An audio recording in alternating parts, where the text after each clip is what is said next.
नमस्कार दोस्तों, सिंहासन बत्तीसी की श्रृंखला में 23वीं पुतली अनुरोधवती की कथा में आप सभी का स्वागत है।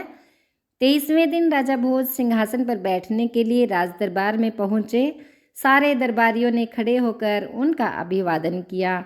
जैसे ही उन्होंने सिंहासन पर बैठने के लिए कदम बढ़ाया तो सिंहासन पर जड़ित 23वीं पुतली राजा भोज के सामने आकर प्रकट हो गई और बोली, ठहरो राजा भोज, सिंहासन पर बैठने से पहले मैं तुम्हें अपने स्वामी राजा विक्रमादित्य के दान और कल्याण की एक अद्भुत कथा सुनाती हूँ।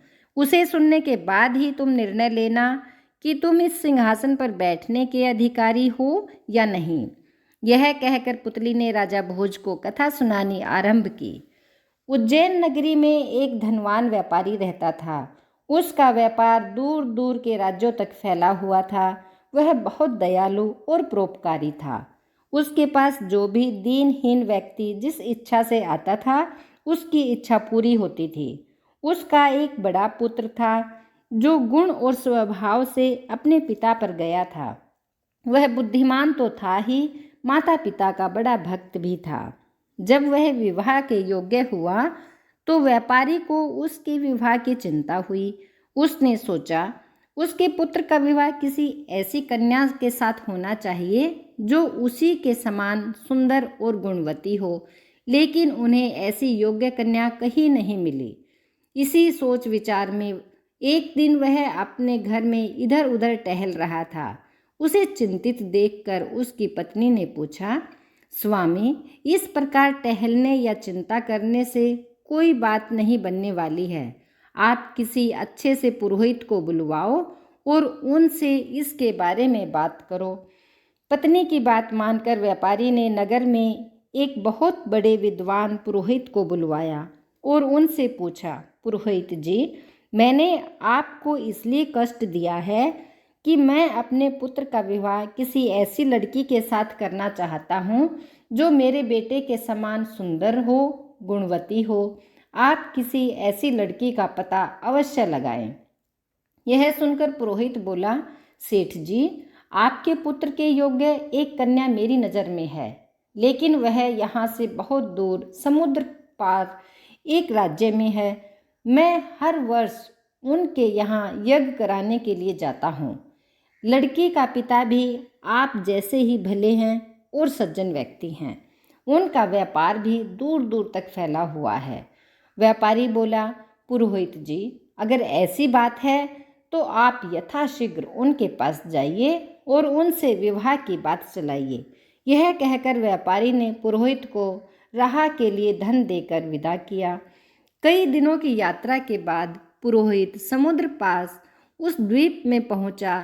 उसने व्यापारी से मिलकर अपना मंतव्य बताया। यह सुनकर व्यापारी बड़ा प्रसन्न हुआ। उसने अपनी लड़की पुरोहित को दिखाई। लड़की सचमुच बड़ी सुशील और गुणवती थी।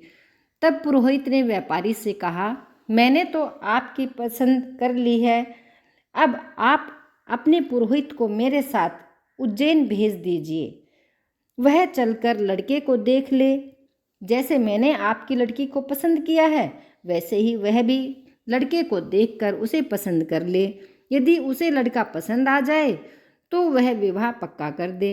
लड़की का पिता तैयार हो गया। उसने अपने पुरोहित को उज्जैन भेज दिया। पुरोहित ने उज्जैन जाकर लड़के को देखा। उसने लड़के को पसंद कर लिया और विवाह का दिन पक्का कर दिया। लेकिन विवाह के लिए जो मुहूर्त निकला वह बहुत निकट था, अर्थात केवल 4-5 दिन का ही था। पुरोहित तो विवाह का दिन निश्चित करके चला गया, लेकिन उज्जैन का व्यापारी चिंता में पड़ गया। वह सोचने लगा कि वह 4-5 दिन में किस तरह विवाह का प्रबंध कर सकता है। मान लो विवाह का प्रबंध हो भी जाए तो इतनी दूर बारात लेकर किस प्रकार ठीक ठाक से पहुंचा जा सकता है। वहां पहुंचने में तो कम से कम 10-12 दिन लग जाएंगे। लेकिन विवाह पक्का कर लिया गया था। अब व्यापारी के सामने प्रश्न लड़के के विवाह का नहीं, उसकी प्रतिष्ठा का था।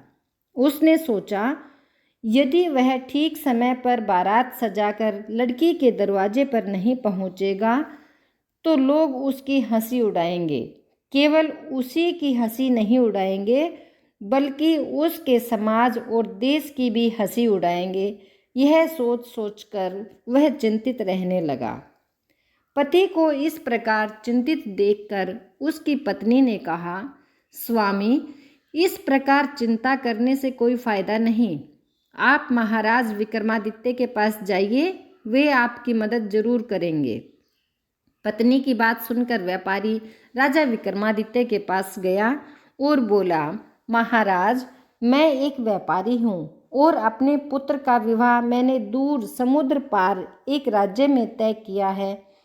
विवाह के 4 दिन रह गए हैं, किंतु मार्ग अवरुद्ध है। ऐसे में वहाँ 4 दिनों में पहुँच पाना मुश्किल है। आप कोई ऐसी व्यवस्था करें जिससे मैं बारात लेकर सही समय पर पहुँच जाऊँ और विवाह संपन्न करा सकूँ। यह सुनकर विक्रमादित्य ने बड़ी ही सहानुभूति के साथ कहा, आप बिल्कुल चिंता न करें। आप मेरी प्रजा हैं। आपकी इज्जत मेरी इज्जत है। आप मेरे उड़न खटोले को ले जाइए। यह कहकर उन्होंने उड़न खटोला व्यापारी को दे दिया। व्यापारी की चिंता दूर हो गई। वह विवाह की तैयारी करके निश्चित समय पर बारात लेकर दूर समुद्र पार उस व्यापारी के राज्य में जा पहुंचा। उसे जब बारात के आने की खबर मिली तो वह बहुत घबराया। उसने विवाह की कोई तैयारी भी नहीं की थी, क्योंकि उसे विश्वास था कि उज्जैन का व्यापारी इतने कम समय में बारात के साथ वहां नहीं पहुंच सकेगा। लेकिन वह भी बहुत धनवान था।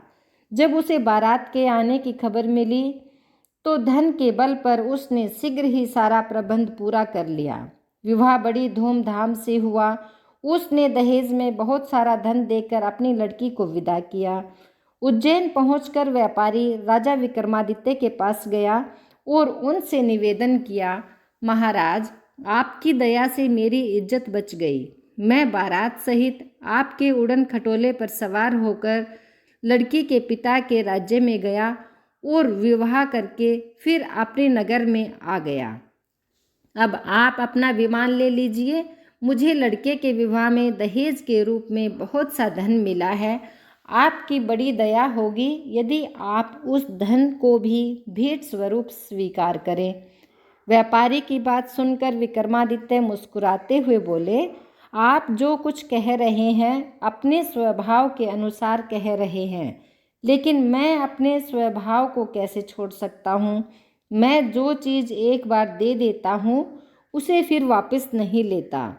आप तो यह जानते ही हैं कि मैं उस धन को ग्रहण करता हूँ जो मेरा होता है। मैं धन तो लूँगा नहीं, और अब उड़न खटोला भी आप अपने पास रखें। राजा विक्रमादित्य की ऐसी दानशीलता देखकर व्यापारी का मुंह आश्चर्यचकित रह गया। उसने विक्रमादित्य को धन्यवाद दिया और उड़न खटोला लेकर अपने घर वापस आ गया। विक्रमादित्य की दानशीलता की कहानी सुनाकर पुतली बोली, राजा भोज, अब आप बताओ, क्या आपने इस प्रकार का दान देकर किसी की मदद की है? यदि हाँ, तो आप इस सिंहासन पर बैठने के अधिकारी हो। यदि नहीं तो नहीं। यह कहकर पुतली अदृश्य हो गई। कुछ क्षण सोचने के बाद राजा भोज सिंहासन पर बैठने का विचार त्याग कर अपने महल में वापस लौट गए। तो यह थी सिंहासन बत्तीसी की कहानी, जो 23वीं पुतली अनुरोधवती ने राजा भोज को सुनाई। दोस्तों, सिंहासन बत्तीसी की और कहानियों के लिए आप मेरे चैनल को सब्सक्राइब कर लें, और कहानी आपको पसंद आई है तो इसे लाइक अवश्य करें और अपने दोस्तों को आगे ज़रूर शेयर करें। धन्यवाद।